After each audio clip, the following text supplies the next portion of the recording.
पंचमो अध्यायः विनियोगः। ओम अस्य श्री उत्तरचरित्रस्य रुद्र ऋषिः महासरस्वती देवता अनुष्टुप् छन्दः भीमा शक्तिः ब्राह्मरी बीजं सूर्यस्तत्वं सामवेदः स्वरूपं महासरस्वती प्रीत्यर्थे उत्तरचरित्र पाठे विनियोगः ध्यानम्। ओम घंटाशूलहलानि शंखमुसले चक्रं धनुः सायकं हस्ताब्जैर्दधतीं गणात् विलसा शीतां सुतुल्याप्रभां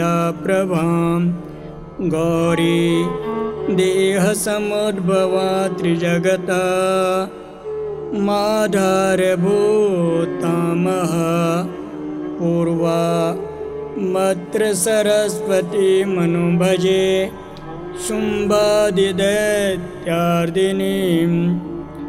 ॐ क्लीं ऋषिरुवाच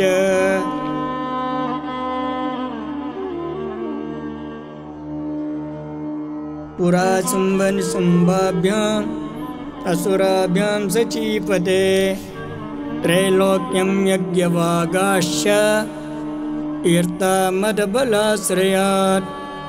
तावेव सूर्यतां तद्वा दधिकारं तथेन्दवां कौवीरमधियाम्यञ्च चक्राते वरुणस्य च तावेव पुनर्दिं च चक्रतुर्भयनिकर्म च ततो देवा विनिर्धूता भ्रष्टराज्यः पराजितः तीर्थाधिकारास्त्रिदशा ताभ्यां सर्वे निराकृतः महासुराभ्यां तां देवीं संस्मरन्त्य पराजितां तयास्माकं वरो दत्तो यथा स्मृताखिला भवन्तां नाशयिष्यामि तत्क्षणात् परमापद इति कृत्वा मतिं देवा हिमवन्तं नगेश्वरं जग्मुस्तत्र ततो देवीं विष्णुमायां प्रतुष्टुवो देवावुचोः नमो देव्ये महादेव्ये शिवाये सततं नमः। नमः प्रकृतिभद्राये नियतः पर्णतः स्मतां रौद्राये नमो नित्याये गौरी धात्रे नमो नमः। ज्योत्स्नाय चेन्द्ररूपिण्ये सुखाये सततं नमः। कल्याणे पर्णतां वृद्धे सिद्धे कुर्मो नमो नमः। नैऋत्ये भूभृतां लक्ष्मी शर्वाण्येते नमो नमः। दुर्गाय दुर्गपाराये साराये सर्वकारिण्ये ज्ञात्ये तदेव कृष्णाये धूम्राये सततं नमः। अतिसौम्यातिरौद्राये नतास्तस्यै नमो नमः। नमो जगत्प्रतिष्ठाये देव्ये कृते नमो नमः। या देवी सर्वभूतेषु विष्णुमायेति शब्दिता नमस्तस्यै नमस्तस्यै नमस्तस्यै नमो नमः। या देवी सर्वभूतेषु चैतन्यतया विधीयते नमस्तस्यै नमस्तस्यै नमस्तस्यै नमो नमः। या देवी सर्वभूतेषु बुद्धिरूपेण संस्थिता नमस्तस्यै नमस्तस्यै नमस्तस्यै नमो नमः।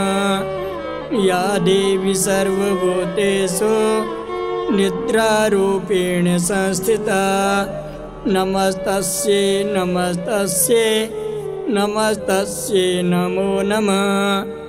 या देवी सर्वभूतेषु सुधारूपेण संस्थिता नमस्तस्यै नमस्तस्यै नमस्तस्यै नमो नमः। या देवी सर्वभूतेषु छायारूपेण संस्थिता नमस्तस्यै नमस्तस्यै नमस्तस्यै नमो नमः। या देवी सर्वभूतेषु शक्तिरूपेण संस्थिता नमस्तस्यै नमस्तस्यै नमस्तस्यै नमो नमः। या देवी सर्वभूतेषु तृष्णारूपेण संस्थिता नमस्तस्यै नमस्तस्यै नमस्तस्यै नमो नमः। या देवी सर्वभूतेषु शान्तिरूपेण संस्थिता नमस्तस्यै नमस्तस्यै नमस्तस्यै नमो नमः। या देवी सर्वभूतेषु जातिरूपेण संस्थिता नमस्तस्यै नमस्तस्यै नमस्तस्यै नमो नमः। या देवी सर्वभूतेषु लज्जारूपेण संस्थिता नमस्तस्यै नमस्तस्यै नमस्तस्यै नमो नमः। या देवी सर्वभूतेषु शान्तिरूपेण संस्थिता नमस्तस्यै नमस्तस्यै नमस्तस्यै नमो नमः। या देवी सर्वभूतेषु श्रद्धारूपेण संस्थिता नमस्तस्यै नमस्तस्यै नमस्तस्यै नमो नमः। या देवी सर्वभूतेषु कान्तिरूपेण संस्थिता नमस्तस्यै नमस्तस्यै नमस्तस्यै नमो नमः। या देवी सर्वभूतेषु लक्ष्मीरूपेण संस्थिता नमस्तस्यै नमस्तस्यै नमस्तस्यै नमो नमः। या देवी सर्वभूतेषु वृत्तिरूपेण संस्थिता नमस्तस्यै नमस्तस्यै नमस्तस्यै नमो नमः। या देवी सर्वभूतेषु स्मृतिरूपेण संस्थिता नमस्तस्यै नमस्तस्यै नमस्तस्यै नमो नमः। या देवी सर्वभूतेषु दयारूपेण संस्थिता नमस्तस्यै नमस्तस्यै नमस्तस्यै नमो नमः। या देवी सर्वभूतेषु पुष्टिरूपेण संस्थिता नमस्तस्यै नमस्तस्यै नमस्तस्यै नमो नमः। या देवी सर्वभूतेषु मातृरूपेण संस्थिता नमस्तस्यै नमस्तस्यै नमस्तस्यै नमो नमः। या देवी सर्वभूतेषु भ्रान्तिरूपेण संस्थिता नमस्तस्यै नमस्तस्यै नमस्तस्यै नमो नमः। इन्द्रियाणाम् अधिष्ठात्री भूतानां चाखिलेषु या भूतेषु सततं तस्यै व्यापिदेव्यै नमो नमः। चितिरूपेण या कीर्तस्मेतद्व्यापि स्थिता जगत् नमस्तस्यै नमस्तस्यै नमस्तस्यै नमो नमः। स्तुता सुरे पूर्वमभीष्टसंश्रयात् तथा सुरेन्द्रेण दिनेषु सेविता करोतु सा न शुभेतुरीश्वरी शुभानि भद्राणि भियन्तु चापदा। या साम्प्रतं च दददैत्यतापिते रश्माभिरीशा च सूरेर्नमस्यते या च स्मृता तदक्षणमेव हन्ति न सर्वापदो भक्तिविनम्रमूर्तिभिः। ऋषिरुवाच एवमस्त्वादियुक्तानां देवानां तत्र पार्वती स्नातुमभ्याययो तो ये जानव्या नृपनन्दन। सा ब्रवीतान् सुरान् शुभ्रोर्भवद्भिस्तूयते का शरीरकोशदश्चास्याः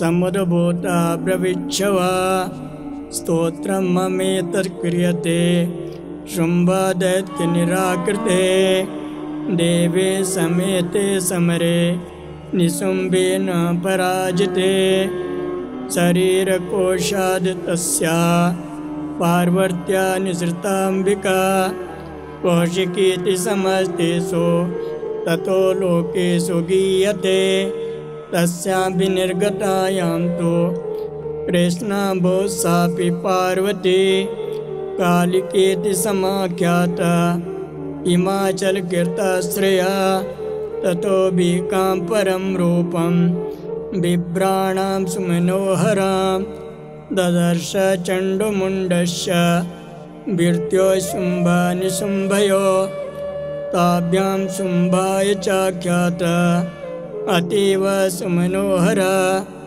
काप्यास्ते स्त्रीमहाराज भासयन्ती हिमाचलं नैव तादृक्वचिद्रूपं दृष्टं केनचिदोत्तमं ज्ञायतां काव्यसो देवी गृह्यतां च सुरेश्वर स्त्रीरत्नमतिचार्वङ्गे धौतयन्ती दिशा सा तु तिष्ठति दैत्येन्द्र तां भवान् द्रष्टुमर्हति यानि रत्नानि मणयो गजास्वादिनि वै प्रभो त्रिलोके तु समस्तानि साम्प्रतं भान्ति ते गृहे ऐरावत समानीतो गजरत्नं पुरन्दरात् पारिजाततरोश्चायं तथैवोचे श्रवाय विमानं हंससयुक्ता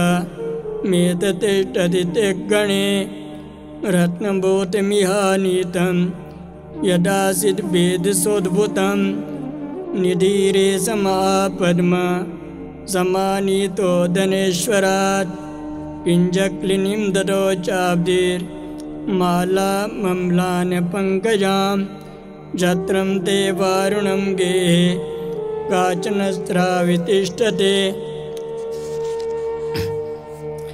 तथायं यस्य धनवरो यः पुरासीत् प्रजापते मृत्योर्क्रान्तिता नाम शक्तिरीश त्वया हृता वाससलीलराजस्य भ्रातुस्तपरिगृहे निशुम्भस्याब्धिजाताश्च समस्ता रत्नजातय बहिन्द्रपि ददौ तुभ्यमग्निशोचे च वाससि एवं दैत्येन्द्ररत्नानि समस्तानि हृतानि ते स्त्रीरत्नमेषा कल्याणी त्वया कस्मान् गृह्यते ऋषिरुवाच निशम्येति वच शुम्भ स तदा चण्डमुण्डयो प्रेषयामास सुग्रीवं दूतं देव्या महासुरम् इति चेति च वक्तव्या सा गत्वा वचनान् मम यथा चाभ्येति सम्प्रेत्य तथा कार्यं त्वया लघो सा तत्र गत्वा त्रास्ते शैलोदेशेति शोभने सा देवी तां तदप्याह सलक्षणं मधुरया गिरा दूतोवाच देवी दैत्यस्वरशुम्भ त्रैलोक्ये परमेश्वरः दूतोऽहं प्रेषितस्तेन त्वत्सकाशमिहागत अव्याहताज्ञ सर्वासु यः सदा देवयोनिषु निर्जिता किल दैत्यारे सदाह शृण्वत्तर मम त्रिलोक्यमखिलं मम देवावशानुगा यज्ञभागानां सर्वा नोपायनामि पृथक् पृथक् त्रैलोक्ये वररत्नानि मम वश्यानि शेषतः तदेव गजरत्नं च इत्वा देवेन्द्रवाहनं क्षीरोदमतनोर्भूतमश्वरत्नं ममामरे ऊचे स्रवसः संज्ञं तत्प्रणिपत्य समर्पितम्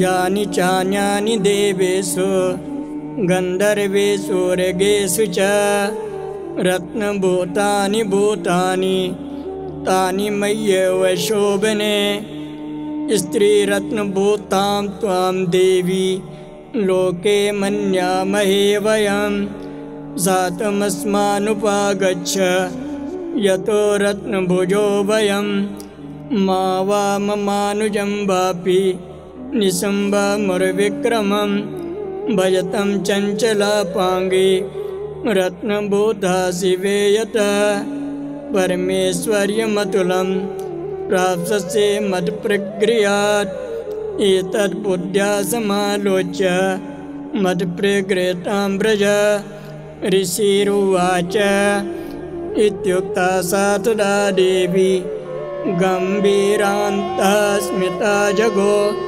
दुर्गा भगवती भद्रा ययेदं धार्यते जगत् देव्युवाच सत्यमुक्तं त्वया नात्र मिथ्या किञ्चित्तयोदितं त्रिलोक्याधिपति शुम्भो निशुम्भश्चापि तादृशः किं त्वत्र यत्प्रतिज्ञातं मिथ्या तत्क्रियते कथं सूर्यतां बलबुद्धित्वात् प्रतिज्ञाया कृता पुरा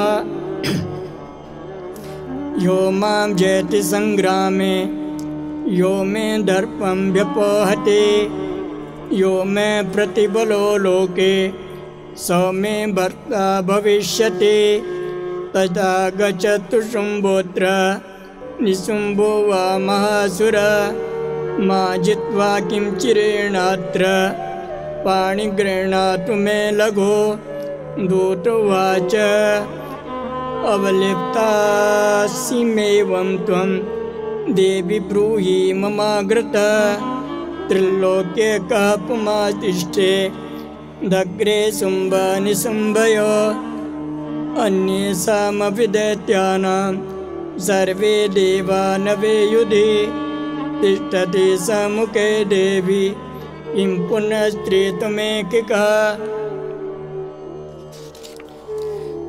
इन्द्राद्या सकला देवा तस्तुर्येषान् संयुगे शुम्भादीनां कथं तेषां त्रिपर्यासस्य सम्मुखं सातं गच्छ मयेवोक्ता पार्श्वं शुम्भ निशुम्भयो ईशाकर्षणीर्दूता गौरवमागमिष्यसि देव्युवाच एवमे तद्बली शुम्भो निशुम्भश्चातिवीर्यवान् किं करोमि प्रतिज्ञा मे यदनालोचिता पुरा सतं गच्छ मयोक्तं ते यदेतत्सर्वमादृता तदा चक्ष्वा सुरेन्द्राय स च युक्तं करोतु तत् ॐ जय जय श्रीमार्कण्डेयपुराणे सावर्णिके मन्वन्तरे देवी माहात्म्य नाम पंचम पारायण। श्री जगदम्बार्पणमस्तु।